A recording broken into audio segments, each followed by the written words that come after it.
Con los nuevos libros de texto gratuitos, el gobierno confirma lo que sí logra la transformación: promover la añoranza por lo malo a sabiendas de que será sustituido por algo peor.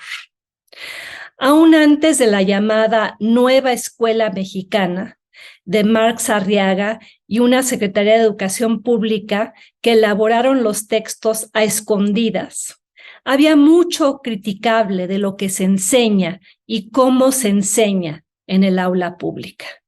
Generación tras generación herida, haciendo planas, copiando párrafos, memorizando fechas, acumulando la ignorancia en forma de datos inertes.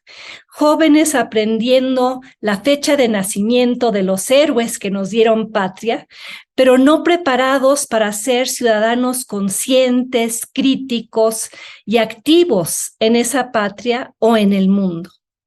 México ha sido un país donde en la escuela pública se aprende poco de ciencia, pero se aprende mucho de victimización. Se aprende poco de tecnología, pero se aprende mucho de cumplimientos mediocres. Con pocas excepciones, la educación pública no desata el sentido crítico o la autonomía ética o el énfasis en la excelencia o la curiosidad por innovar, sino una extendida propensión al conformismo.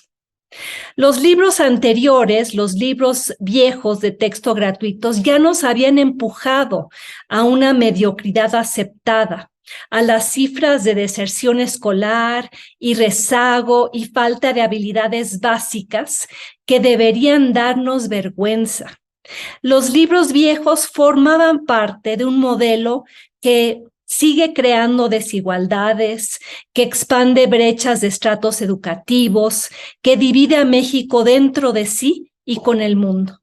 Un modelo maltrecho que funciona como espejo de las divisiones sociales, pero no ha funcionado como propulsor para trascenderlas.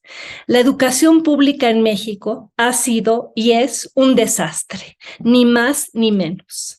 Y esto coloca a nuestros niños detrás de muros cada vez más altos e infranqueables, porque la educación pública no está pensada para garantizar el ascenso social. Y es ahí donde tendría que estar centrado el debate sobre los nuevos libros de texto gratuitos. ¿Cómo y por qué refuerzan los viejos vicios? ¿Cómo y por qué empeorarán la educación pública y las brechas preexistentes? Bien lo describe Irma Villalpando, profesora en la Facultad de Estudios Superiores Acatlán, en un gran artículo publicado en la revista Nexos. Ella dice: los nuevos libros son un enorme retroceso, y no por las razones que esgrime la oposición conservadora, no por los errores factuales y ortográficos, no por la tarea de hacer una maqueta de los órganos sexuales, no por el lenguaje incluyente. El problema central de los nuevos libros de texto gratuitos no es su ideología, es su ignorancia. No es su exaltación de la cuarta transformación, es su desdén por lo que importa enseñar.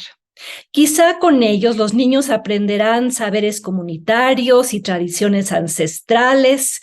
Quizá aprenderán hábitos incluso aplaudibles como ser menos racista y clasista. Quizás sepan quién es el agresor y quién es el agredido, quién es el opresor y quién es el oprimido y qué es el capitalismo cognitivo, pero no tendrán los cimientos básicos en lectura y matemáticas. No sabrán leer, escribir, hacer una suma o calcular un porcentaje.